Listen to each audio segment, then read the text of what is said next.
Hello everyone, my name is Nobubele Puza. I am a research assistant at the Chair for Critical Studies in Higher Education Transformation, aka CriSHET. Welcome, this is our campus, this is our space. Thank you so much for joining us. We'll do all the thank yous right at the end. For now, what I want to do is just introduce the speaker today. We have Prof. Relebohile Moletsane here. She is a full professor and the J.L. Dube Chair in Rural Education in the School of Education at the University of KwaZulu-Natal. In her role as the Chair in Rural Education, she has worked in South African rural schools and communities,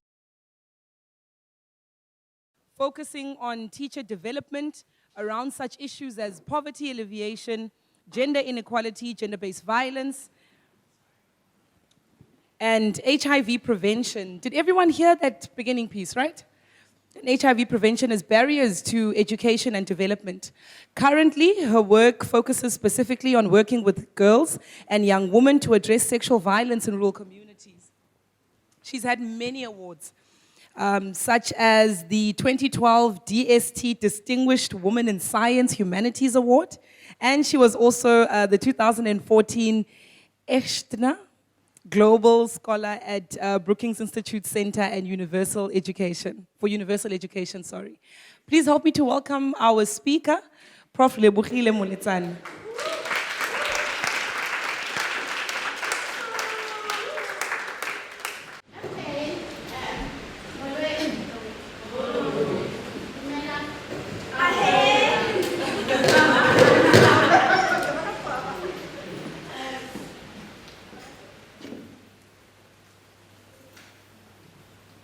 Just organizing myself.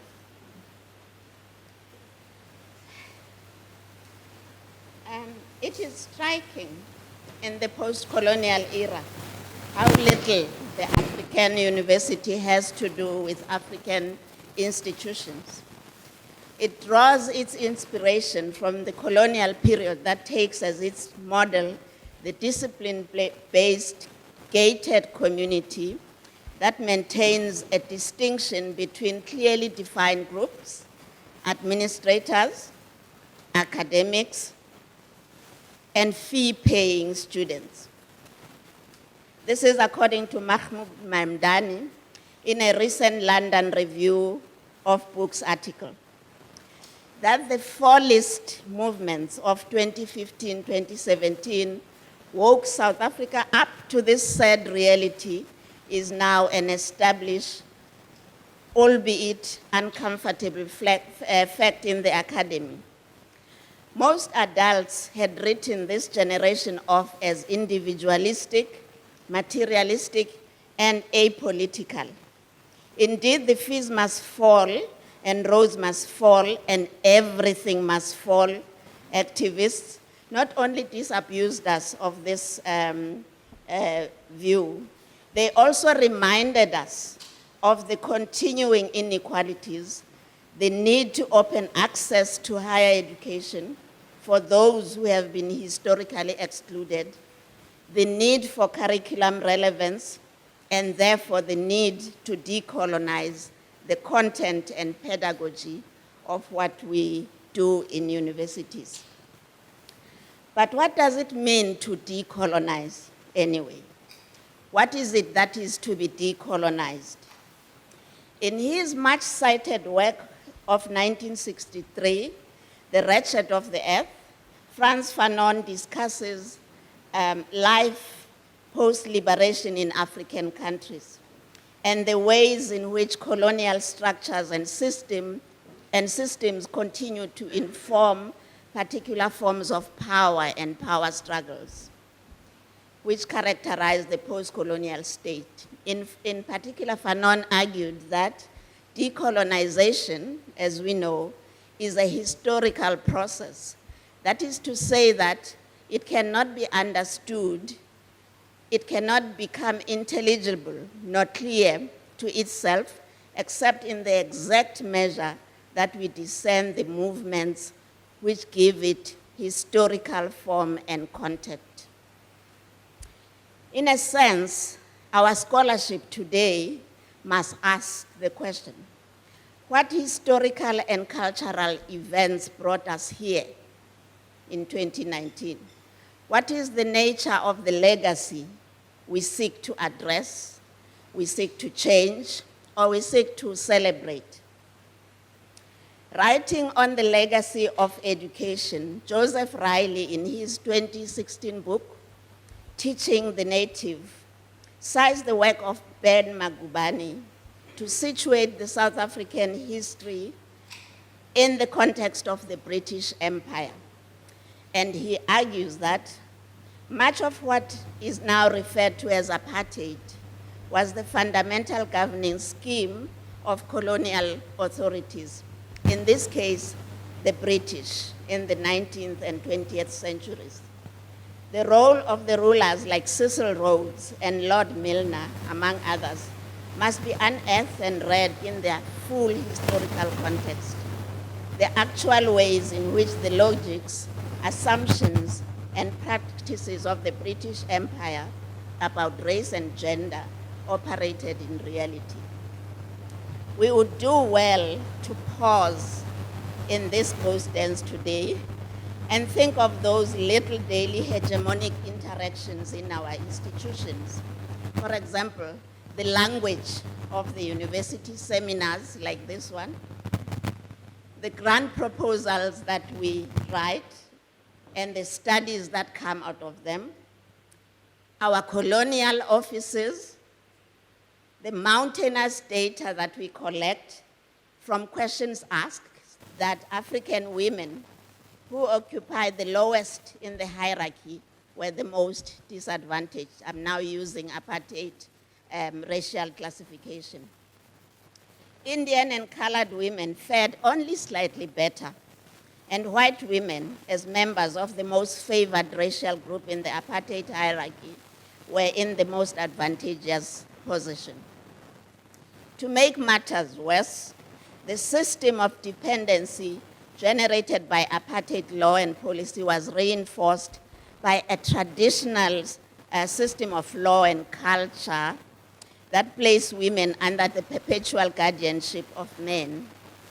Under this system, women were, for example, denied the right to own land, the right to custody of their children, and the right to hold positions of authority in institutions. This legacy will continue to haunt us for many generations, I believe. However, this does not mean that white women enjoyed gender equality. While patriarchy affects women differently based on race or gender or social class, it nevertheless has a significant and negative influence on all women. Andrews, who I cited earlier, refers to what Judge Albie Sachs is said to have said, that the only truly non-racial institution in South Africa is patriarchy. And as Iris Becker also writes, regardless of race, a woman had no right to open a bank account, take out a mortgage, or sign any official document. And recently, I don't know whether you have seen in the paper, in 2019, Home Affairs is asking married women to bring letters of permission from their husbands if they want to keep their maiden names in 2019. And I might add, that is unlawful. I'm not a lawyer, but that's unlawful. Yet, as many scholars have pointed out, much of the history and knowledge that was marginalized in the apartheid era continues to be excluded. Joseph Riley again writes, reclaiming this history is crucial to informing the policy debates that will reshape our institutions in the post-apartheid era, which are intended to replace the race-based system. Such reclaiming must necessarily be focused not only on the racial legacy of the empire, but also on its legacies of social class, gender, sexual orientation, and other forms of inequalities. For example, how are gender and feminism positioned, if at all, within the decolonization project in our university, particularly in the current context of extreme gender-based violence, including sexual violence and femicide on university campuses? To what extent do women's experience inform the debates and programming in relation to research, teaching, and community engagement projects? As we continue our efforts to decolonize higher education and to ostensibly restore the rights of historically marginalized groups to access, did I do that, success and better life outcomes, to what extent are the rights of girls and women, for example, to equal access and success in education, but also to safety and dignity and well-being, understood as a significant aspect of redress in the decolonization project? So in this presentation, I borrow from a Native American ceremony for regeneration of the earth and subsequently the restoration of the earth's caretakers to their former bliss, the ghost dance. Hopefully, I will not be accused of cultural appropriation. I do so in the belief that current state of affairs in our country, the continent, and the world is not, as some are fond of saying, our culture. I do so in the belief that collectively we can regenerate our spaces, both private and public, to what they were meant to be. Places where all humanity can coexist in peace and safety, and especially where differently gendered bodies can live, learn, and work safely and freely. In the presentation, I invoke the spirit and legacy of Rolihlahla Mandela, uMadiba, to reflect on what it offers to our academic endeavors as we seek to decolonize and indigenize our universities. In an edited book by Rita Barnard, the Cambridge companion to Nelson Mandela, several scholars, including among others Deborah Posel and Diteku Mudisana, have examined the pedagogic legacy, the pedagogic force of Mandela's image, especially in graphic narratives produced for both literacy and education. In this presentation, using a critical feminist lens, I want to examine, therefore, the pedagogic possibilities in Mandela's legacy around one very broadly phrased question. What is Mandela's legacy? And what does it offer our scholarship more broadly and the project of decolonization of the curriculum in higher education institutions? Informed by this critical feminist lens, I locate my examination of Mandela's legacy in the theoretical concept of the politics of silence.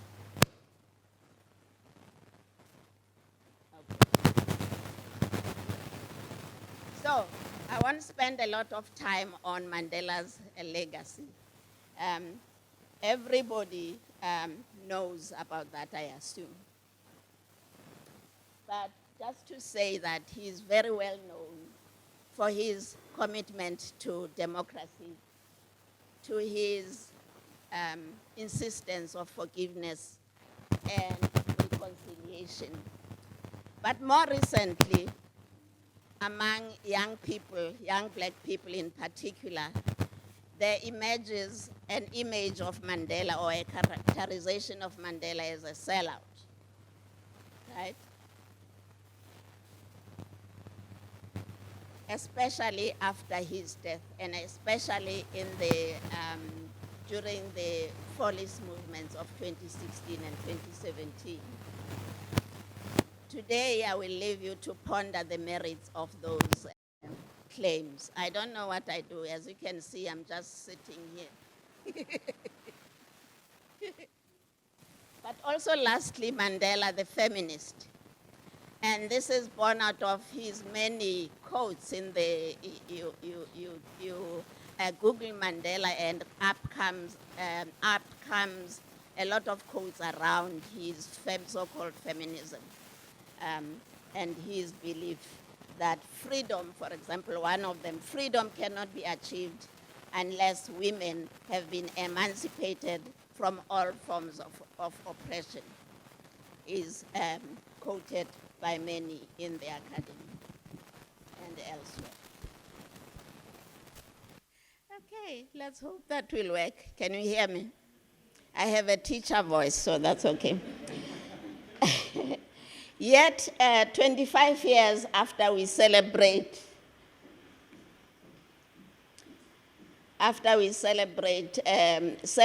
the South African Rainbow Miracle, from the high rates of unemployment and related poverty to the high crime rates, the xenophobic attacks against foreign African nationals, and the apparent reliance and disappointment in government service delivery, South Africa finds itself at a crossroads.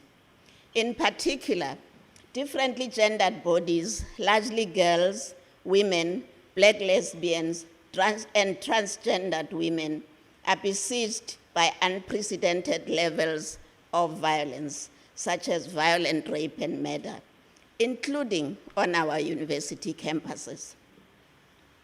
So if we are to address these issues, how might we productively use Mandela's complex legacy in our scholarship? For example, in what ways is his legacy culpable or productive in the current state of our country in terms of gender equality and the position of women and girls in our communities? I focus on a single moment to illustrate how we might do this in Mandela's life, to illustrate how we might address this question. More on this later. So, while Mandela's contribution to our freedom and democracy is largely undisputed, if we as critical scholars and feminists believe that the personal is political, the picture becomes rather complex and murky. The slogan, the personal is political, or the private is political, often credited to feminist writer Carol Hanisch after her 1970 essay of the same title, Women's Liberation, was a frequently heard feminist rallying cry in the 1960s and 70s. The slogan has sometimes been interpreted to mean that political personal issues are interrelated and that they affect each other. It has also meant that the experience of women is the grounding of feminism, both personal and political. Some have seen it as a kind of practical model for epistemology and creating a feminist theory. As feminist scholars, you begin with the small issues with which you have personal experience and move from there to the larger systemic issues and dynamics which may explain and or address those personal dynamics. Before I turn to Mandela's silence, I want to remind the House of one thing. If, like me, you remember Mandela as one of those very cheeky natives, he was not afraid to speak out. often in direct contradiction of ANC positions or international and other popular standpoints. Who could ever forget the time he told Bill Clinton and the West to go jump into the lake? This in response to criticism around his loyalty to Muammar Gaddafi and Fidel Castro, or his honesty about his son's death from AIDS-related illness at a time when our country was struggling with HIV-related stigma and against a costly HIV and AIDS denialism. The list is endless. Needless to say, Madiba was fearless. Of particular interest to me is that, in fact, the internet is oozing with a plethora of quotes on him condemning a variety of social ills ranging from crime, child abuse, and gender inequality and gender-based violence in our country. For example, in a speech celebrating Women's Month at the Johannesburg Country Club on 25 August 2003, he stated that domestic violence, rape, abuse of women remains disgraceful blots on the reputation of a country that is called the miracle in other respects. In another speech, which he delivered at a youth forum on HIV/AIDS at Wits University in September 2003, he again said, "We need a fundamental change of mindset with regards to the way we speak and behave about sex and sexuality. Boys and men have a particularly critical role in this regard, changing the chauvinistic and demeaning ways sexuality and women were traditionally dealt with in both our actions and speaking." This is the Madiba we know. Yet, there are a few instances where I felt Madiba was conspicuously silent. One of the most significant moments came in 2006, yes, you guessed it, in the shape of Jacob Zuma's rape trial, for which, of course, Gedle was acquitted. And here I want to be clear. My analysis today is not about the merits of the rape case against the former president. A plethora of books and journal articles and papers have been written on this. Rather, I'm interested in the pedagogical meaning and possibility of Mandela's peculiar silence during the trial and its aftermath. A moment in the history of our young democracy when we really needed good leadership. Aside from his reported financial donations to Jacob Zuma between 2000 and 2005, according to a KPMG report, my literature search did not yield any hits regarding Mandela's views on the rape case. And it might be that I'm a bad archival researcher that is to be debated. So informed by my belief that when he was silent, it was not because he was afraid or wanted to toe any party line. I asked myself the question, what did Mandela's silence around a very pertinent and significant issue and event in our country, particularly one that pertains to gender equality and the raging violence against girls and women and against Black lesbians, a topic he had spoken out against many times before, mean to us as South Africans? What were the social and political implications of this silence? Yeah. Okay.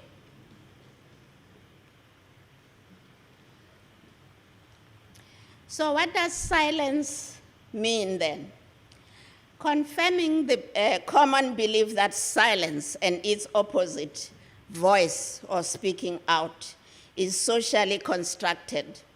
My experience as a student in the US many years ago suggests that the West hates silence, right?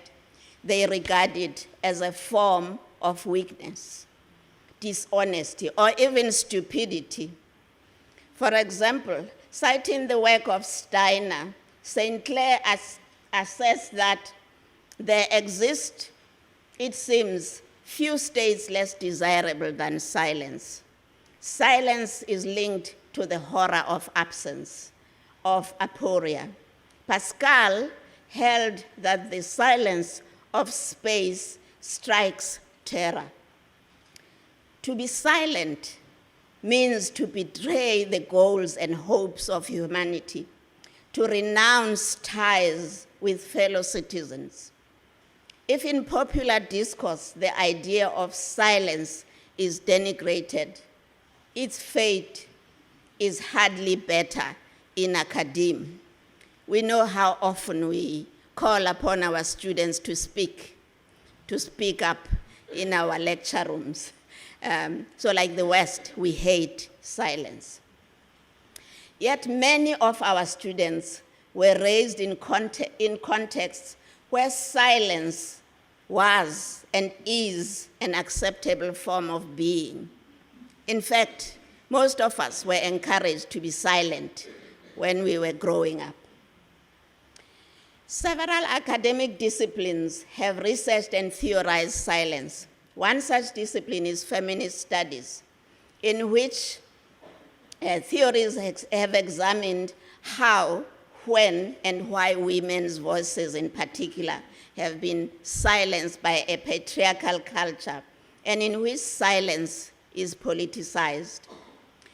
That some people, largely women, are encouraged or forced to remain silent can be traced to cultural norms which use silence to deny them agency.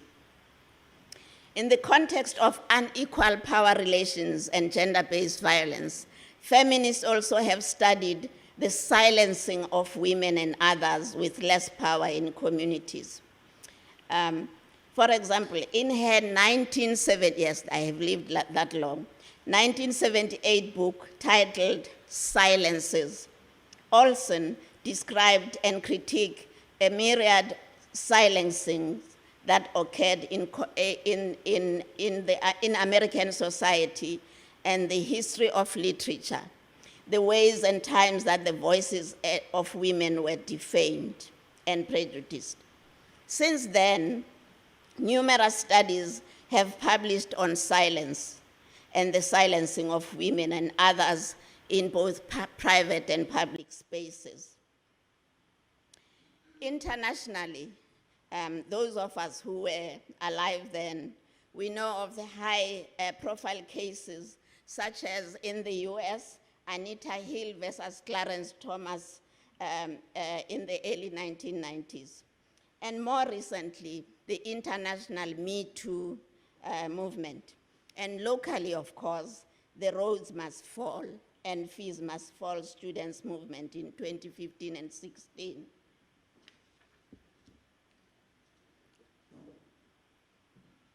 According to Kenyan scholars, Gatwiri and Mumbi, in essence, feminists and other critical scholars basically aim at empowering women to locate their position and speak out, and encourage them to resist the oppression they face by voicing it.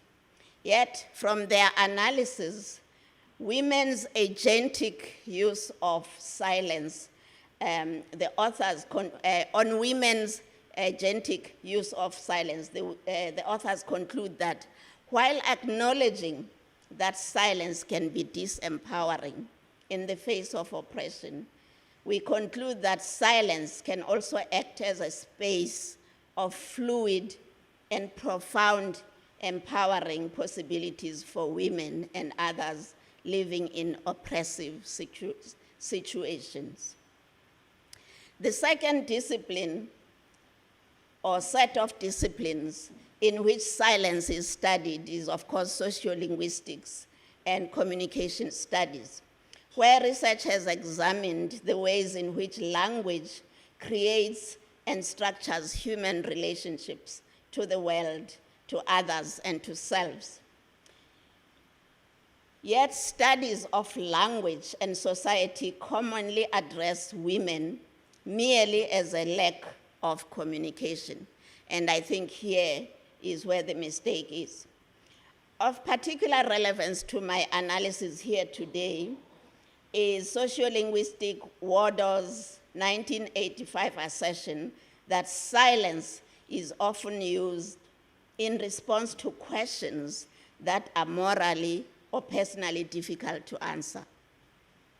Silence in such a situation, he argues, comprises a kind of response, but ultimately it remains an avoidance. For example, the appropriate response to rhetorical questions is no response, which itself is a kind of a response.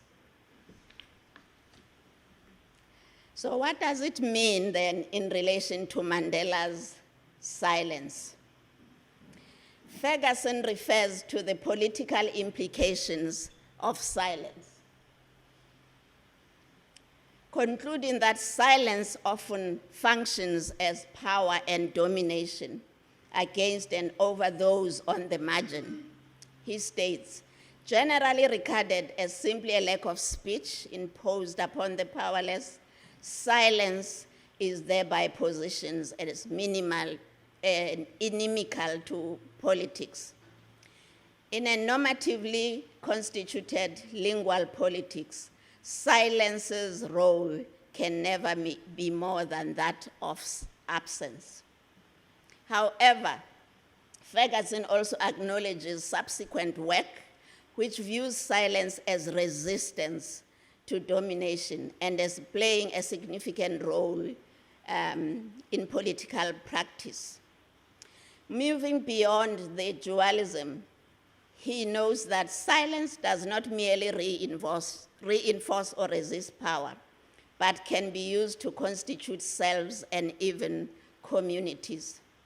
That silence can operate in such diverse ways as oppression, resistance, community, etc., leads to the recognition that its ultimate politics cannot be fixed or determined.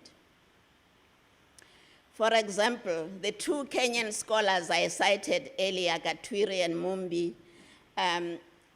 argue that those on the margins often use silent or different forms of silent weapons, such as sabotage, false compliance, or even shirking work as forms of individual or group support for survival.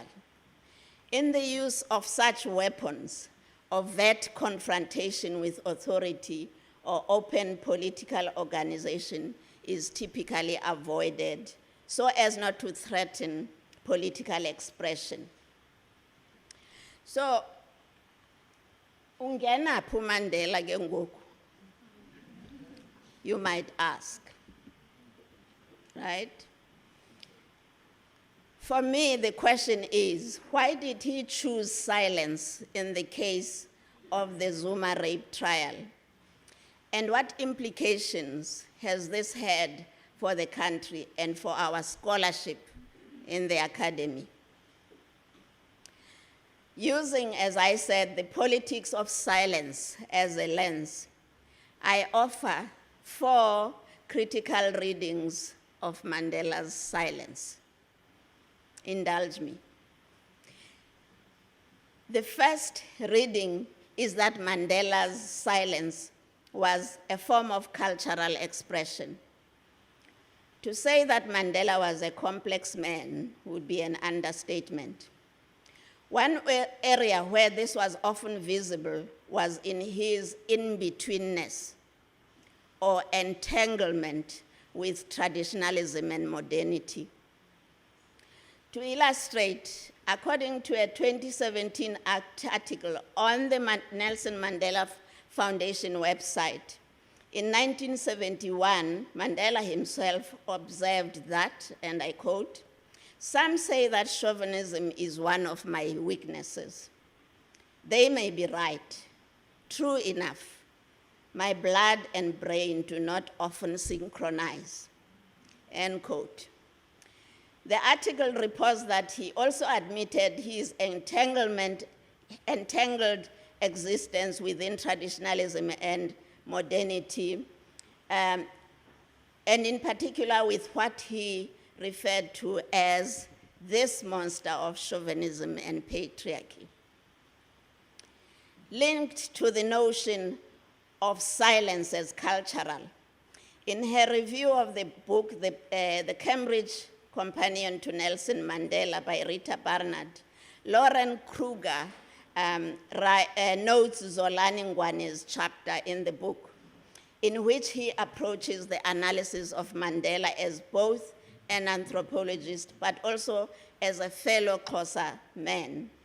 Kruger writes, Ngwane scrutinizes the familiar but misleading antinomy between tradition and modernity to show how Mandela deployed his experience of traditional practices and his career as a political activist to fashion himself as a modern African nationalist.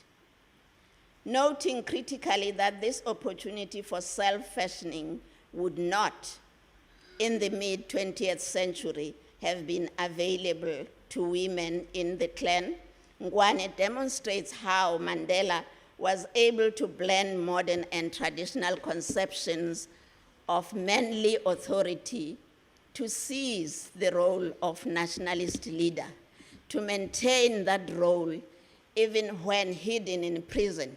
But we know, of course, that it's thanks to Winnie that we continued to remember him. And to take it to the new heights as the world-renowned elder statesman leading his country to democracy. In his 2010 book, Conversations with Myself, Mandela further reflects on this entanglement, writing on his response to a young girl who had inquired about what St. Valentine's Day meant to him. His response was, age and a conservative cultural background do not make it easy for me to discuss in public such intimate feelings and emotions. This is especially the case when the question is asked by one young enough to be a grandchild. Sounds familiar, eh? In short, while he recognized the changing times and linked to modernity, Mandela was still very much steeped in traditionalism. Troubling for me is the understanding that our patriarchal cultural milieu has a significant influence on violence on differently gendered bodies in our communities and institutions.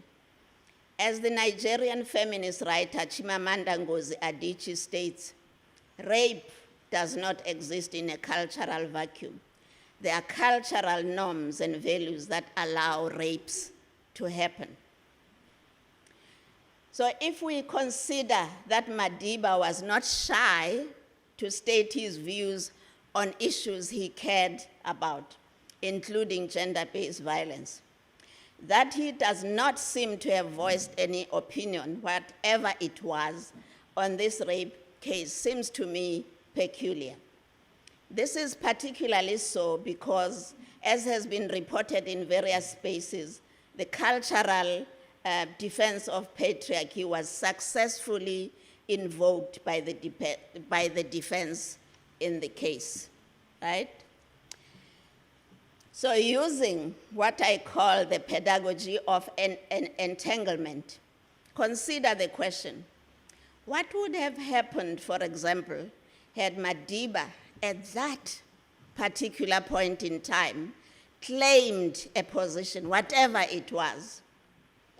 What if at that point he had condemned gender-based violence and rape in particular? and came out strongly in support of victims of such violence. Who would have listened? What would they have heard? Did the silence inadvertently communicate to the nation support for a version of traditionalism in terms of the victimization of girls and women? Did it deny us the opportunity to make the much contested rape culture currently raging in our communities and institutions a thing of the past?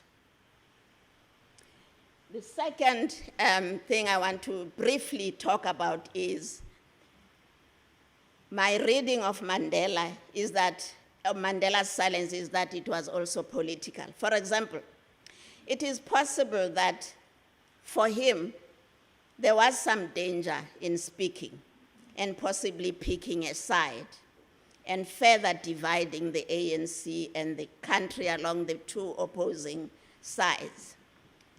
Fair enough.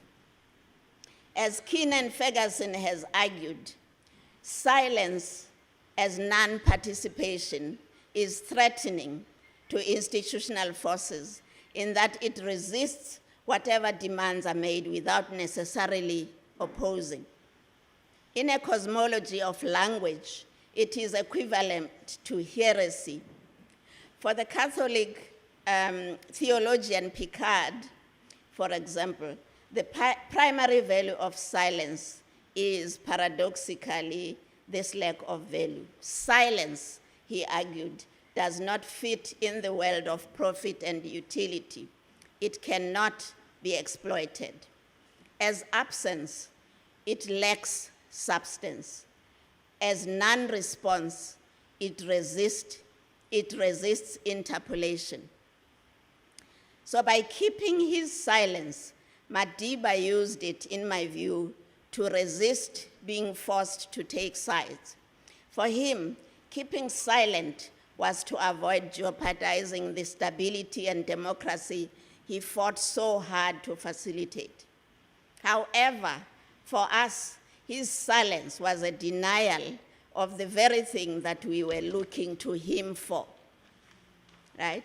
His leadership, and in particular, moral leadership. Linked to the understanding that silence is political is my belief that even in silence, there is a position or communication. In other words, Mandela's silence was not silent at all. It was loud. It was communicative. It was performative. More importantly for me, his silence functioned as a sort of a hidden curriculum, communicating a set of hidden and not so hidden messages about his position on the issue, as well as what he expected of us, his followers, of which he was still regarded as a leader to do. According to Margolis, for example, the hidden curriculum is understood as the elements of socialization that take place in various educational and social spaces, but are not part of the formal curriculum content, right? These elements may be contradictory, nonlinear, and punctuational, and each person mediates in his or her own way. So how did South Africans mediate the hidden curriculum of Mandela's silence around the rape case? If I'm correct, and I'm not looking at the historian in the room, if I'm correct and that he didn't say anything, what should we make of it? What hidden national curriculum did he inadvertently communicate in silence? For me, what his silence denied the country was, as Raymond Sedna in a 2016 op-ed wrote, was for him to read the signs of the time and tell us without sparing what was wrong or right with the situation and what he saw as necessary for moving forward. Related to the hidden curriculum, Mandela's silence could also have been a sort of a moral position, I think. In Wadhaw's terms, he could have used silence as an indirect response to what he experienced as a morally and personally difficult issue or situation.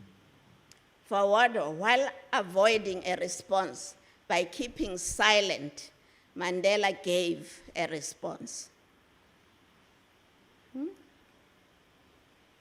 So what is the problem with silence? I've alluded to this already. It is that silence is never really silent. It is, as I've said, communicative as well as performative. We use silence to speak, to communicate, even when we do not intend to do so. As such, in my view, Mandela's silence in 2006 communicated a variety of intended and unintended political, social, moral, and cultural messages, not only to former President Zuma and Fezeka Kuzwayo and their supporters, but to the nation more broadly. More worrying for me, as I've stated, it denied us or withdrew the leadership we had become accustomed to and had come to expect from him, particularly around the challenges of patriarchy and gender violence in the country. His silence, in my view, as the moral compass of our society at that time, opened up spaces for alternative voices, some productive and others not so productive. In the age of post-truth and unequal power relations, the voices of those with power tended to dominate, while those on the margins were further marginalized. For example, during the trial, supporters on both sides were at the courthouse, you remember that, making their voices heard, not only there, but also through the media to the rest of the country and the world. Who could ever forget the voices and the silences, as well as the spectacle created throughout the trial outside the courthouse? For example, with adult women bearing their breasts and bums to communicate their support. Who could forget the burning of T-shirts, the placards with things like "Ban the Bitch"? Away from the courthouse, other voices were also heard. The media, the politicians, and ordinary citizens all had something to say. But which voices were really heard? And what are the implications of the voices that we heard?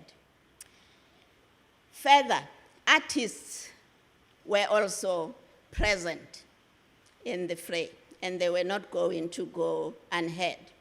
We all remember the controversies around The Spear by Brett Murray and Ayanda Mabulu's various art pieces, including Umshiniwam, Weapon of Mass Destruction, among others. What did these visual artifacts communicate? How were they received?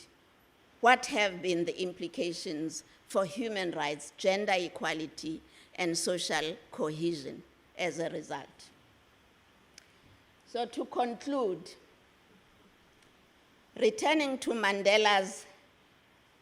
to the ghost dance with Mandela, how might we invoke his legacy to restore our communities and institutions to what they were meant to be?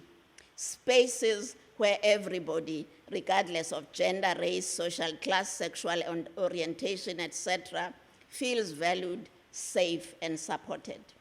In this paper, I have only scratched the surface.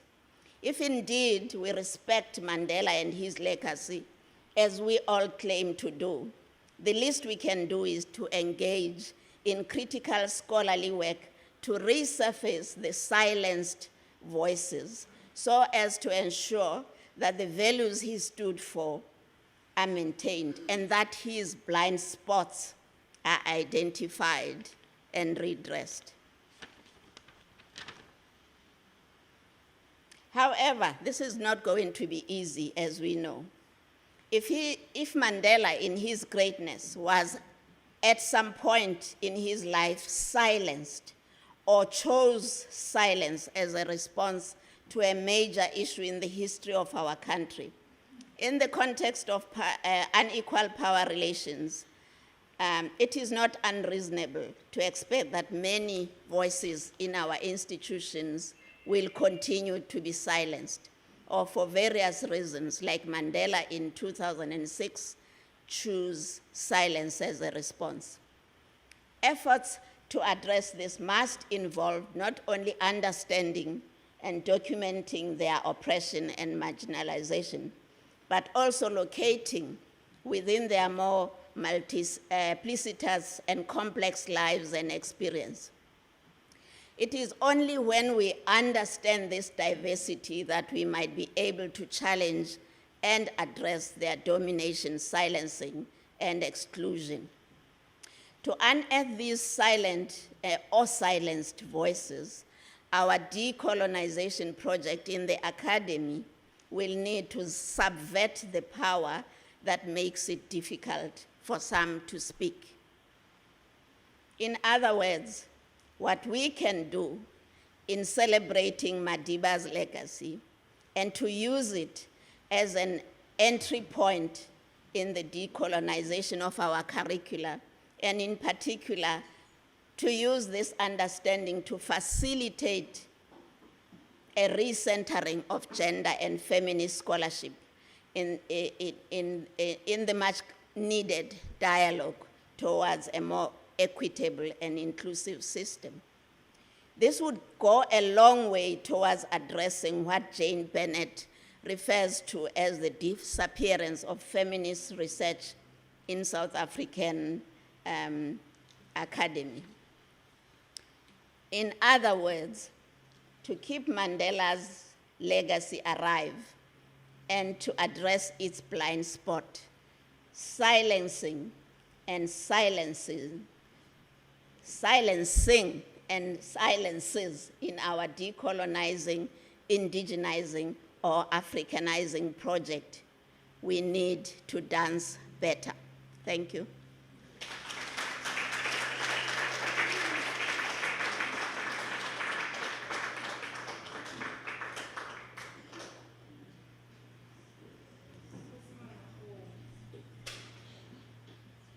Sibulele Moletsane for that. Yeah. I'm going to open up a round of questions. I'm not sure if we've taken it in sufficiently, if everyone needs a minute to sort of digest what's been put on the table at the moment. But I'm going to just check and test with the room the appetite to engage. Can I see a show of hands? You know, how many people would like to ask a question, a comment, any input? If I could abuse my powers. I have one. Any other thoughts? Prof, from my side. It was that good. No it was questions. that good. It was that good. I also think, thanks, Asipe. Third question. So that I don't seem to be abusing my powers as a mic holder.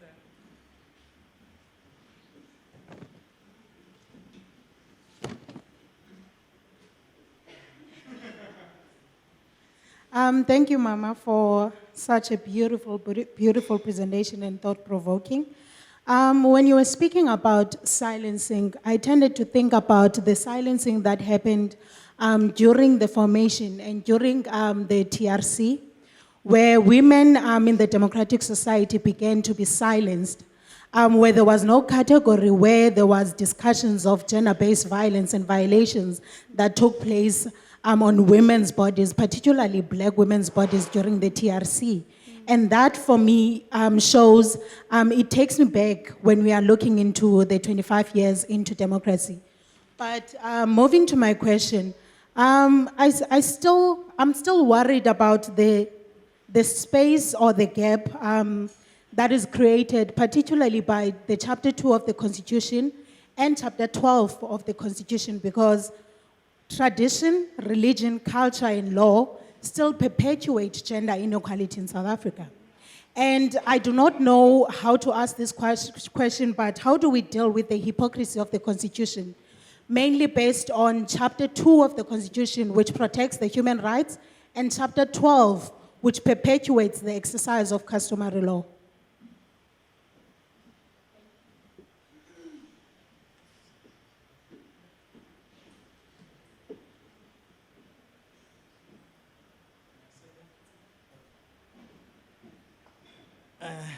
Thank you very much for such a thought-provoking presentation. I wish we had more time. Mine is just a simple one. It's I mean, I had your observation about the characterization of Mandela as a sellout. And I just wanted to check what could we attribute that to? Because it didn't seem to me, given your critique on silence, that we could maybe attribute that caricature, that characterization to Mandela's silence, and therefore creating a void to which many interpretations were born, including that actually he wasn't there for us. And to a student audience, I was just curious about if we can say a word or two about the merits or otherwise of that characterization, because I didn't hear it coming out in that silencing critique. And I know it's not an easy thing to do because people have various views about it. I think I'll start with this one because it's a bit tricky. And it is to say that in highlighting the characterization of Mandela as a sellout, maybe I should have done more justice to it, but it was just to highlight that his legacy is not uncontested. And as I said, I leave it to the audience to think about the merits or not of that characterization. From my point of view, I don't subscribe to that. I think there were many mistakes made, but I don't think he was a sellout. So I just want to say that. But the paper itself does not really dwell into this. It's just to highlight the complexity of the legacy that we celebrate. Silencing and our law, and maybe, brother, you can help here.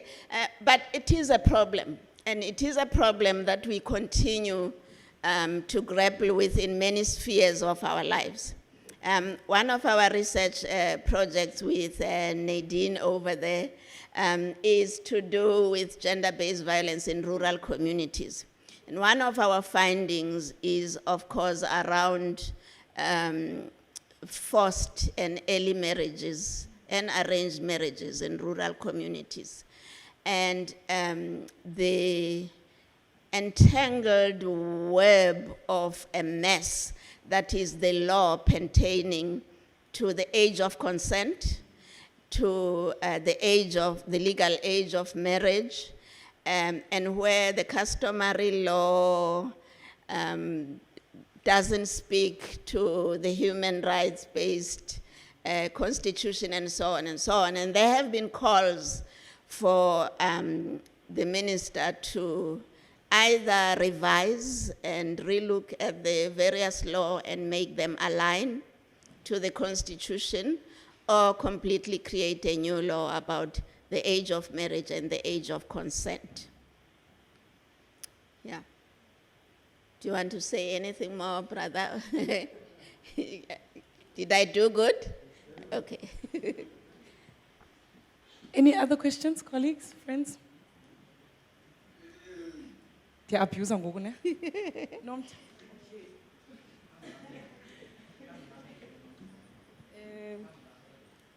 Thank you very much, Mama, for that mouthful of a contribution. I was sitting here and I thought for a minute that I wouldn't even ask anything because I didn't know what to ask and what not to ask.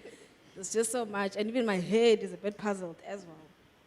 But I am captured by the silencing part, and I'm trying to navigate my mind in terms of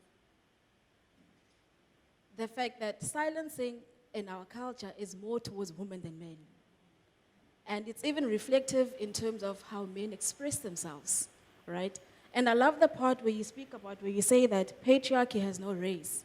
And it made me understand why gender discussions were always sidelined, because they were always the ones that did not matter the most. So that's why that race and class will always be the most spoken about, because firstly, they're being spoken about by men who always had a leadway in terms of voice and not being silenced much, right? So now I'm trying to navigate my mind in terms of how do we go towards a world that does not silence women much, but also realizing the fact that men have an opportunity of stepping in and out. When they want to be vocal, they can be vocal, and we support them in that aspect, right? But when they don't want to be vocal because they're privileged by patriarchy, women also still don't have that confidence of stepping out to go voice themselves, because we were never given that leadway to voice ourselves. Yeah. That's why even in many discussions that we can have in many platforms and seminars, the people that voice themselves out the most, it's the men, right? And not that women don't want to voice out themselves, but we've never had that confidence of voicing out ourselves, right? So how do we break through from that ceiling of not being able to voice out our frustrations, even when platforms are there? Yeah. Right? And this is a generational thing. It's a historical thing, as you're speaking about it today, that the platforms are there today, but we still feel as if we can't speak about these things, especially when there's men around. Yeah, especially when there's men. We're so paralyzed by patriarchy, even when it's just a gender discussion, but men are still leading those conversations. So how do we break through that generational trap? Thank you. I'm old now, so I leave it to the younger people to answer that question. No, seriously, during apartheid, women were told to wait, right? If you raised issues of gender equality, we were told, wait until we win the race question. Then we can tackle gender equality. 25 years later, you guys are still being silenced. When is it going to be time to talk about gender equality and gender issues? And unfortunately, I'm on my way out the door of the academy. So I leave it to you to find spaces, to claim these spaces, because they're not going to be given freely to you. You need to claim them and use them to speak back to patriarchy, to the benefit of all of us, including men, by the way. They will benefit when we talk about these things freely. Prof, I have a question. What would you say to someone who says that Mandela's silence around the Zuma rape trial, if we can title it that way, is not very different to the same sort of silence we experience from men today when it comes to issues of gender, gender-based violence, gender inequality, and so on, that the silence is almost a form of reasserting the power of the man, that it's not my space to discuss the petty issue of gender. This is your time as a woman to look like leadership. This is your time as a woman to be vocal. This is your time to excel. Yeah. Or someone who says that Mandela's silence around the Zuma rape trial was also maybe in a realization or some kind of fear from his part to Mandela that he himself actually has no right to speak when it comes to issues of gender, of gender inequality or women's abuse, because he himself might have had those elements. Okay, difficult questions. And I don't really have an answer to that. But I think this is a space where we can really ponder those questions. But in the paper, I look at silence as a moral question. And by that, I didn't only mean you don't want to speak because this is a moral issue. This is a wrong issue. But you may not also want to speak because, as my daughter would say, you don't have a platform to stand on, as you say. But I don't know, I haven't looked into that. But it is a possibility, and these spaces we can really investigate. I'm just trying to pass the mic around to the other side. We've got two questions from Uspogazi and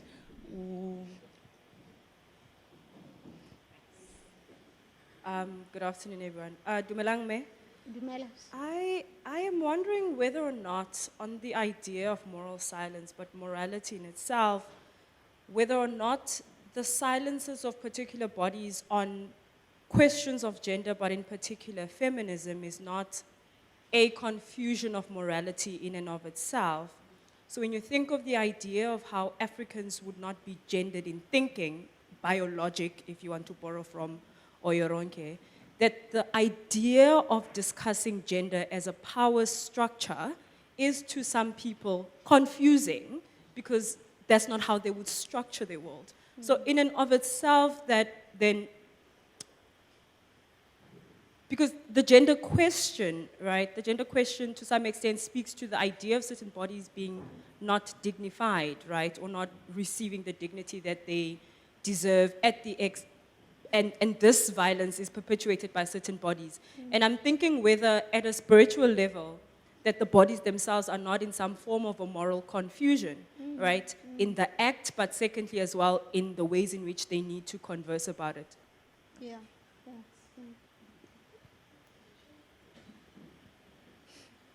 Again, I don't have to be the only person responding to these. It's a conversation, she says. Thank you very much. While you were talking about silence, and it made me think about, in the academy, times that men's voices dominate, and then times that they don't, and times when women take up the work of talking. And for me, in my observation, that's been often when there are difficult emotional issues to discuss. Sometimes women break bad news or talk about things that have gone wrong and build bridges between people who are not talking to each other. So there's quite a lot of emotional labor that we do through talking. And I'm wondering if that is also a form of cultural training that happens.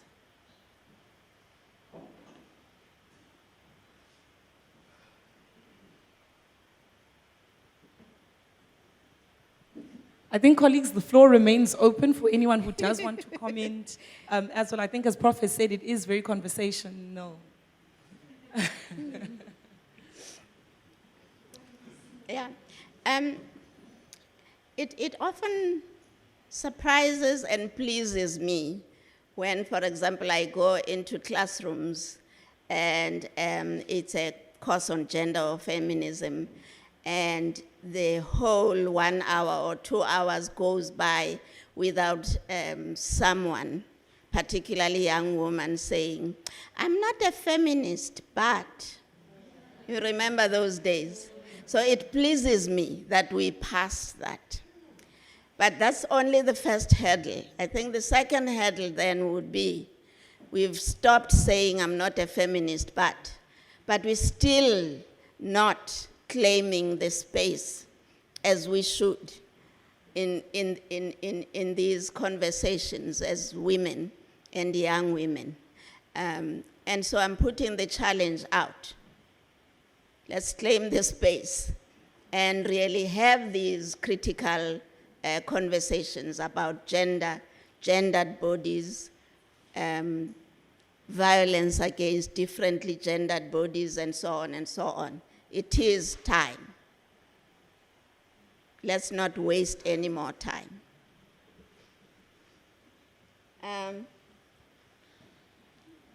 I think that was more of a comment than a question about women always being, I know in my family, when somebody dies, it will be an auntie who tells us that somebody has died, and the auntie who will console us when we start wailing and, throwing ourselves on the ground in grief. So again, the caring role of women in the family and in the community is also involving the emotional care of the family and the community. So those gendered roles continue to be perpetuated. Just two quick comments and I'll be done. I think the first one, I don't know what your observations are, but I've observed this a few times and it worries me. And you will have heard of this notion of symbolic violence, how certain oppressed groups in society inadvertently tend to be exponents of the unequal power relations or the status quo. And we can bring that into the discussion now in terms of patriarchy and gender-based violence and the place of women in society.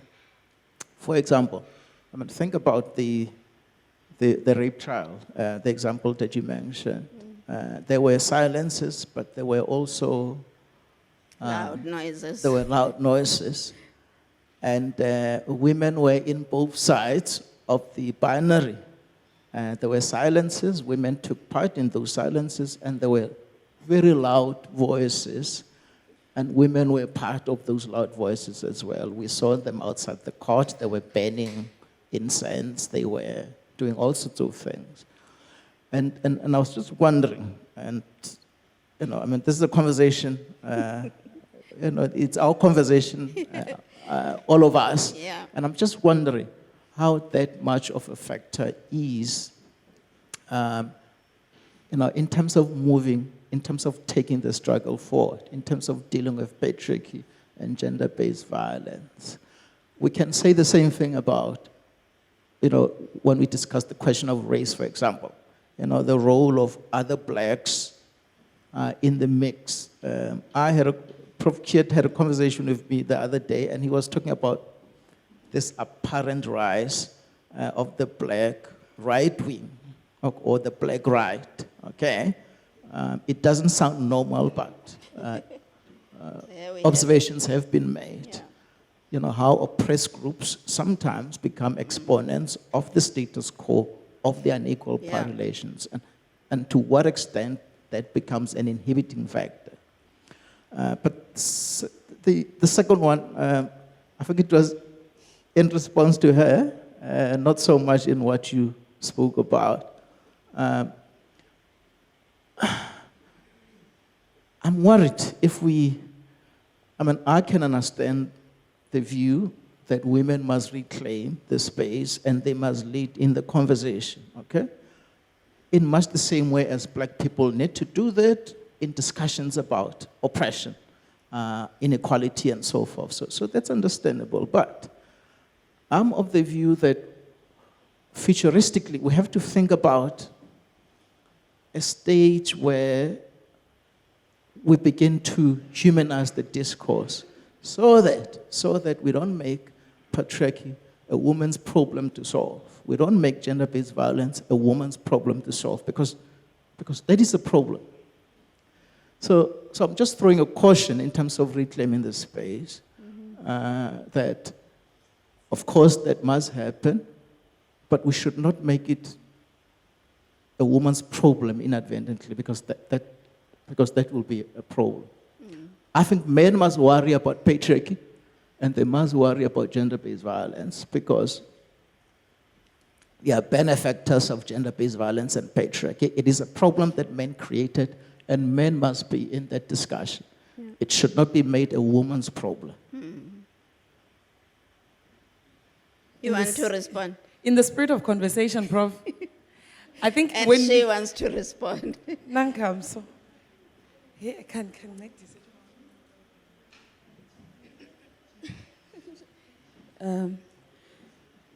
Good afternoon, everyone. My name is Nangamso. I'm a student at the university.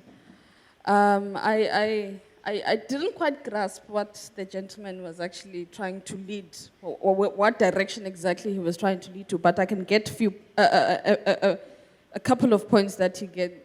No, actually I don't. But I'd really like to ask Umama a question, rather. The last question in your abstract, in your describing of what the paper is about, you describe, the question is, how do we utilize uMandela in order to be able to fight different oppressions, forms of oppressions and whatnot that are present or are currently, what we're currently dealing with in 2019. And I don't hear it.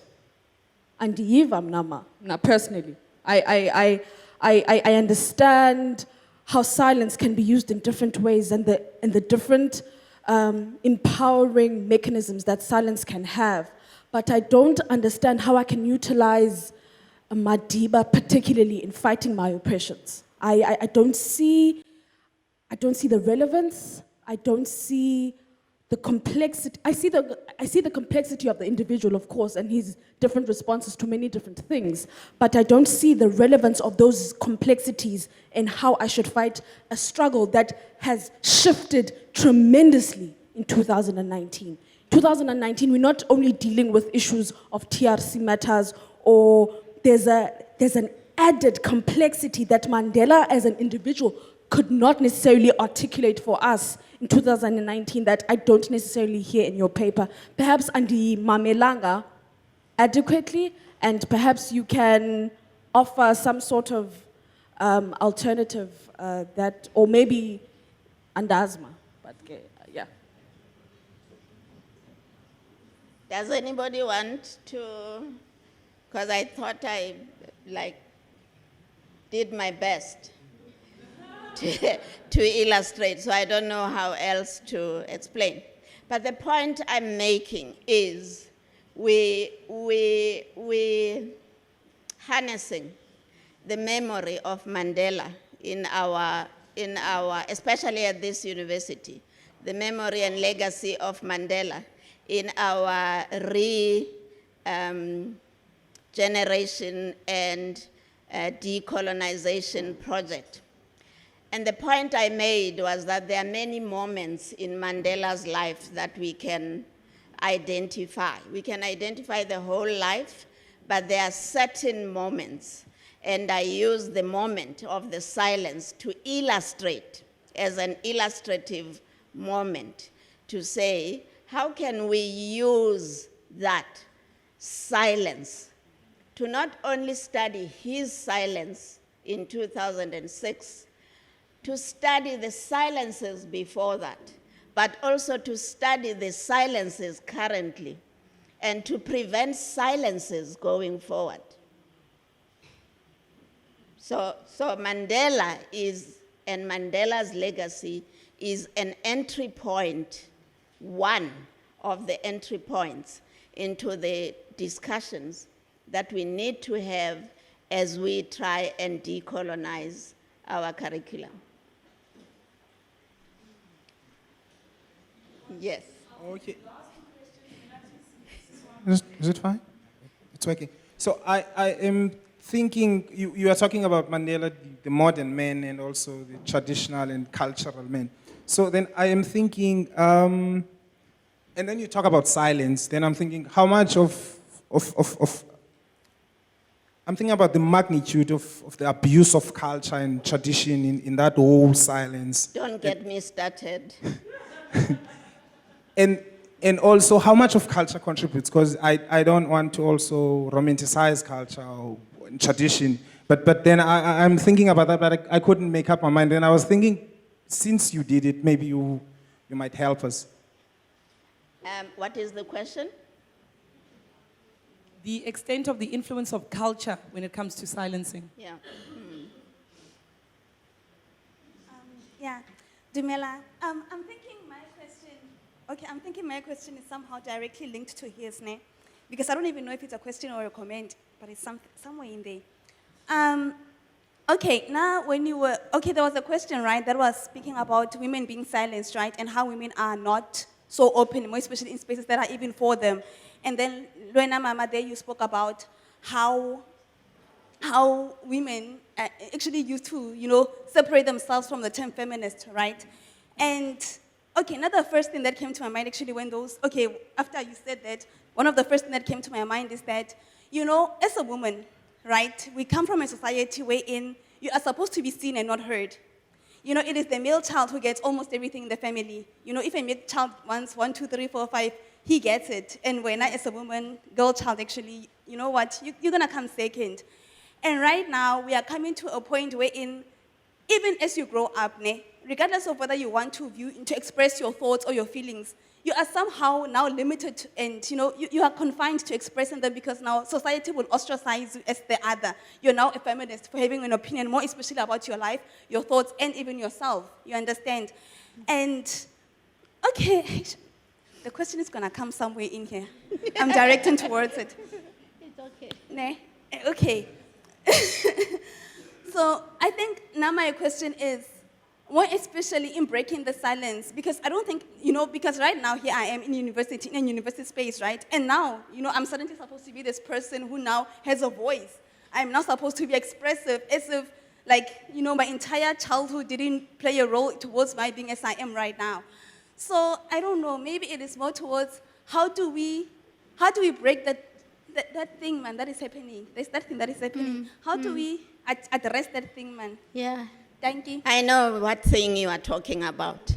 For example, how are we as older women and older academics create spaces so that these voices, however tentative in the class, in the age of neoliberalism, where I have 500 students in one class, I don't know how I'm going to be able to identify you as a potential unsilent woman and to harness that potential. I have 500 faces looking at me. There's no way I'm going to be able to.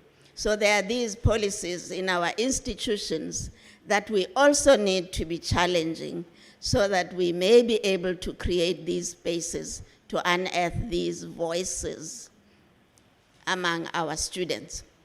But something else that I want to say is, while I think that women need to claim this space to talk about these issues, I also think that as women, we need a lot of introspection.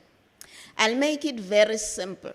Think to your family, how we raise our children, right? What the moment the child is born, we're already socializing that child as a gendered body according to its genitals, right? We start buying dolls, buying pink clothes or blue clothes, etc. And who does most of that? It's us women. Men don't even have to lift a finger to maintain patriarchy. We do it for them. And we do that vociferously. So I think that part of the conversation of silencing and silence has to be, how do we as women change the way we do socialization in the home and in the community? I just thought I would sneak that in there. Prof, in the spirit of conversation, I think something that Dr. Chupe alluded to, and I think you're touching on it briefly there when you're speaking about the complicity of women when it comes to maintaining certain patriarchal norms in society. And Dr. Chupe was speaking about the role of men and not making then the issue of gender-based violence and gender issues in general women's issues. But I'd like to maybe sneak in a comment as well about the role that men play in those discussions. That when a man enters the discussion on gender, there must be a certain level of understanding and a consciousness from the man that their entry in that discussion is not to advance the discussion or to make it better.